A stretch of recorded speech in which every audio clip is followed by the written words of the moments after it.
Bonjour les amis, j'espère que vous allez bien ce dimanche.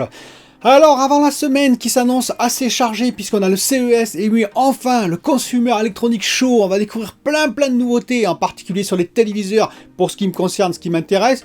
Il y aura également sans doute des aspects technologiques qui vont m'intéresser durant ce Consumer Electronics Show, je vous en parlerai bien entendu. J'ai décidé donc de faire une vidéo un peu on va dire hors sujet. Je vais parler de jeux vidéo, rassurez-vous, mais vous allez voir en liaison avec autre chose. A tout de suite.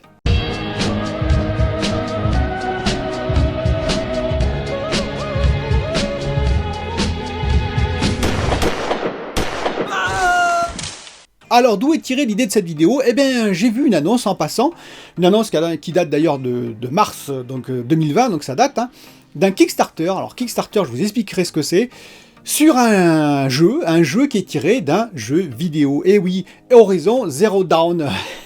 Vous savez, l'exclu PS4 à l'époque, hein, que j'ai adoré jouer sur, bien entendu, sur PS4 Pro, eh bien, c'est sorti en jeu de plateau. Et voilà, sur Kickstarter. Alors pour préciser, qu'est-ce que c'est Kickstarter pour ceux qui ne savent pas?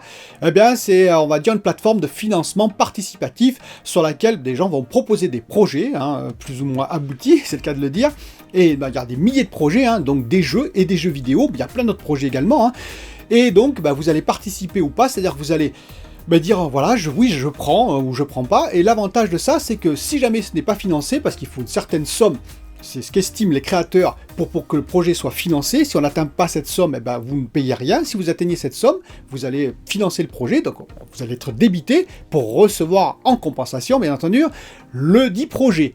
Et plus il y a de participants, plus vous allez recevoir des bonus en quelque sorte. C'est un peu le jeu de ce système, c'est-à-dire de Kickstarter, c'était grosso modo, si vous arrivez à beaucoup plus haut que ce qui était prévu, il y a des paliers, et à chaque palier, vous gagnez par exemple des figurines en plus, des cartes en plus, des dés en plus, bref, des items en plus, par rapport au jeu s'il avait été proposé en boutique. Ça permet quoi le Kickstarter? Ça permet aux créateurs d'avoir un intermédiaire en moins, même plusieurs intermédiaires en moins, le distributeur, et puis bien entendu le magasin. Alors c'est pas toujours très bon pour les magasins, je le reconnais, mais ça permet aussi on va dire, à des créateurs de proposer des projets qui auraient peut-être du mal à trouver un éditeur par exemple, parce que leur projet est un peu spécial, ou parce qu'ils n'ont pas envie, tout simplement. Donc ainsi, comme ça, ils gagnent un peu plus d'argent, mais en même temps, ils le redistribuent un peu plus, grâce aux items supplémentaires que je vous ai expliqués. Personnellement, j'ai fait plein de Kickstarter à une époque, hein, j'ai fait Conan, ah oui, le célèbre Conan, un très bon jeu, je pense personnellement, avec le système de Overlord. J'ai fait également Mythic Battle, j'ai fait Joan d'Arc, qui repose un jeu, tout ça c'est des jeux de figurines, hein. J'ai fait The Edge, également un jeu de figurines, et puis j'ai arrêté parce que ça coûte beaucoup d'argent, et puis il faut trouver le temps de jouer à tous ces jeux, ça prend beaucoup de temps.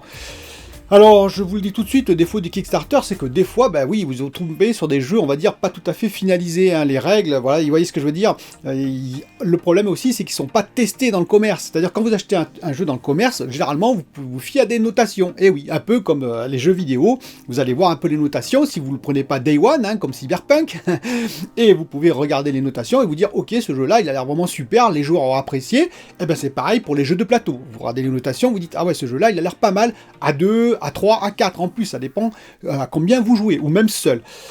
Et bien là, le Kickstarter, vous savez pas, puisqu'il n'est pas sorti, donc vous recevez, des fois vous avez des mauvaises surprises, ou des surprises moyennes, et des fois des très bonnes surprises, bien entendu.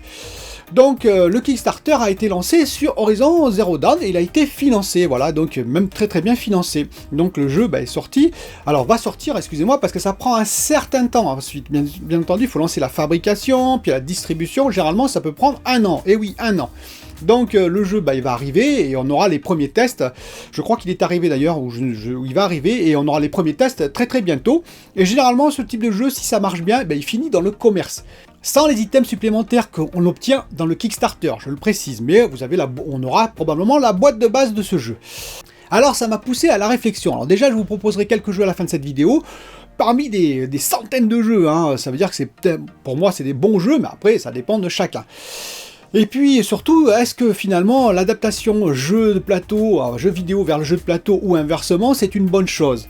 Parce qu'on a eu quelques cas avant. Et oui, on a eu pas mal de cas avant, et même des cas étonnants que je ne connaissais pas.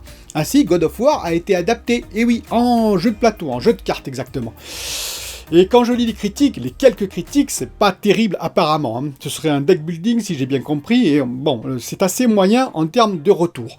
On a eu le droit aussi à un jeu Halo, et oui, Halo, qui a été fait en jeu de vaisseau, hein, de figurines, vaisseau, et qui apparemment c'était Spartan Games, donc qui a sorti ça en 2015 et qui a fermé en 2017 parce que ça n'a pas bien marché. Ben oui, parce qu'on peut se poser aussi la question, nous les joueurs, moi je suis joueur de plateau, de RPG également, c'est-à-dire de jeux sur table hein, en RPG, mais également jeux vidéo, mais est-ce que tous les joueurs vidéo, enfin ceux qui jouent aux jeux vidéo, vont être vraiment des jeux qui vont aimer vraiment le jeu de plateau? C'est pas certain, et inversement, c'est peut-être pas tout à fait, toujours en tout cas, la même population, parce que c'est pas les mêmes temps passés d'un côté ou de l'autre, et puis il faut trouver des amis sur table, etc., pour jouer. Donc, Spartan Game, en tout cas, Halo, ça n'a pas marché visiblement, puisqu'ils ont fermé porte et fermé boutique, on va dire, en 2017. Je vais également vous parler de deux jeux, et oui, deux jeux que j'ai essayés, qui sont l'adaptation, alors, on va dire, là c'est l'inverse, de jeux de plateau vers le jeu vidéo, c'est Terraforming Mars, oui, de Jacob Frielus, le célèbre As d'Or 2018 de Cannes, hein, donc c'est vraiment un très bon jeu de plateau, hein, un jeu stratégique, mais accessible à tous, c'est-à-dire qu'au début, on se dit il y a beaucoup de règles, il faut terraformer Mars, hein, en gros, il faut la transformer en planète viable, et on se dit il y a beaucoup de règles, il y a beaucoup de cartes, etc., mais finalement, on voit que les règles sont assez, on va dire, accessibles, assez simples, et c'est un jeu qui se joue très bien de 1, et c'est assez rare, une personne, et oui, vous pouvez jouer jusqu'à, alors ils disent 5, à 5 ça ferait quand même des parties assez monstrueuses, on va dire 4. En sachant que tout de suite que je conseille pour ceux qui veulent y jouer l'extension Prélude, oui l'extension Prélude, il y a plein d'extensions mais c'est la seule que je conseille, qui permet d'accélérer, de booster un peu le jeu au départ, parce qu'au départ c'est un peu lent, hein, il faut acquérir des ressources pour pouvoir faire des choses, c'est un peu lent, et surtout de vraiment de rendre le jeu encore plus asymétrique qu'il ne l'est, c'est-à-dire que vous allez vraiment pouvoir prendre une direction différente des autres joueurs, parce qu'il y a plein de choses à faire en termes de rejouabilité sur ce jeu. Donc c'est un jeu que je vous conseille, Terraforming Mars, et il a été adapté en jeu vidéo. Alors c'est un jeu vidéo très simple, hein, où vous allez jouer effectivement à Terraforming Mars sur PC, hein, sur Steam par exemple. Ok, donc il est payant, hein, je précise quand même, faut pas rêver. Mais donc il est pas mal, honnêtement, vous pouvez jouer en ligne contre d'autres joueurs, entre guillemets.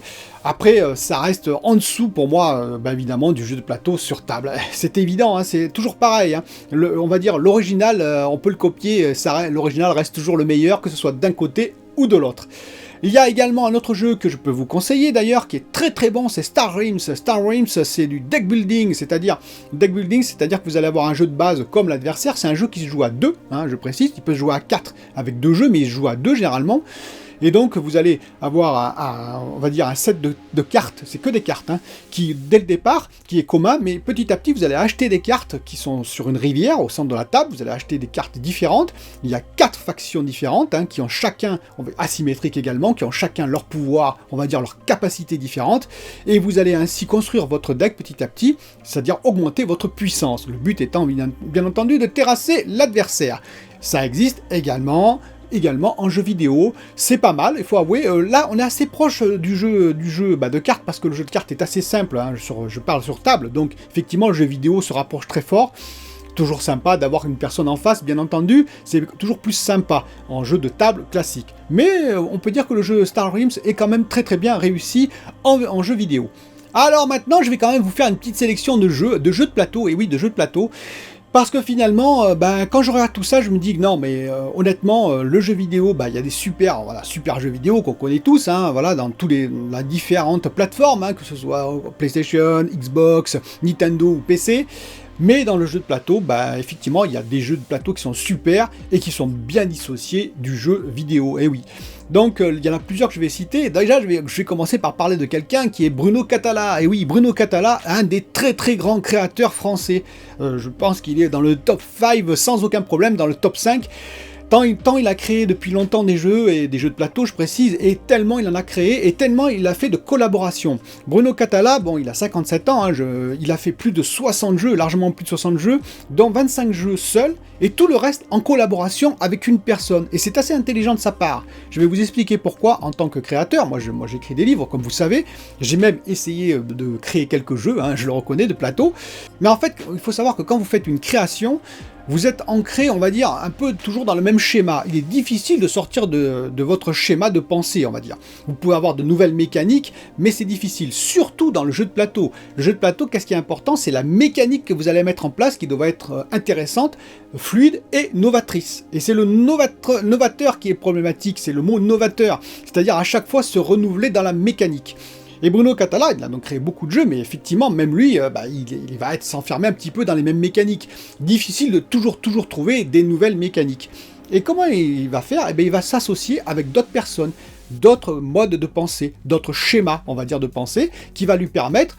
Lui, il apporte son expérience, on va dire, en termes de jeu, c'est-à-dire comment le public va réagir face à ce jeu, qu'est-ce qu'il faut modifier, qu'est-ce qu'il faut mettre, qu'est-ce qu'il ne faut pas mettre, passe aux éditeurs aussi, et l'autre personne va apporter sa mécanique, son idée première.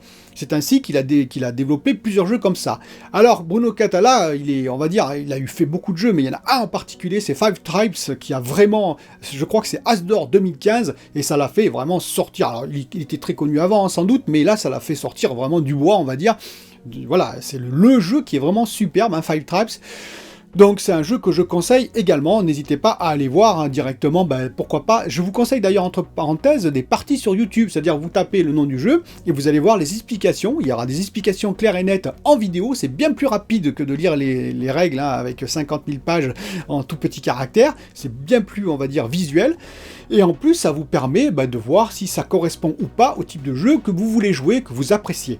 Alors le premier jeu que je vais citer en collaboration, c'est avec Antoine Boza, qui est de la région, qui est né à Valence, et donc il a fait quoi Antoine Boza? Il a fait d'abord tout seul, il a fait Seven Wonders, un très très bon jeu que je vous conseille également, sur les 7 merveilles, c'est un jeu également où il y a différentes techniques pour gagner, que ce soit bien sûr la science, que ce soit le militaire, ou que ce soit après tout ce qu'il y a à acquérir en termes de pièces, etc., de ressources, de façon à gagner des cartes supplémentaires. C'est un jeu de cartes, je précise, qu'on va drafter, voilà, ça va permettre de gagner, mais c'est vraiment très très intelligent comme jeu et une très très belle mécanique.